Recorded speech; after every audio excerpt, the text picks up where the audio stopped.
Hello everyone, today I'll show you how to group checkboxes on your fillable PDF form using Foxit PDF Editor. This is fillable PDF and see this checkboxes ungroup not working at once, and I'll click this first one and all of this will check. Now select form option this menu bar, and here you will find select option and select annotation, and see this checkbox name. I'll make all of this checkbox names same. This one 01, I'll make it name 01. This one name also I'll make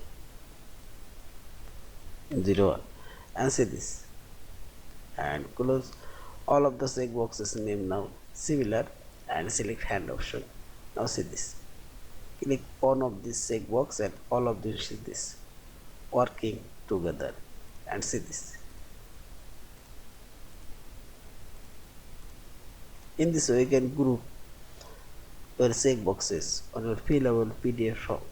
Yeah, and finally select this file option, save or save as a fillable PDF form. Thank you for watching. Please subscribe, like, share and comments.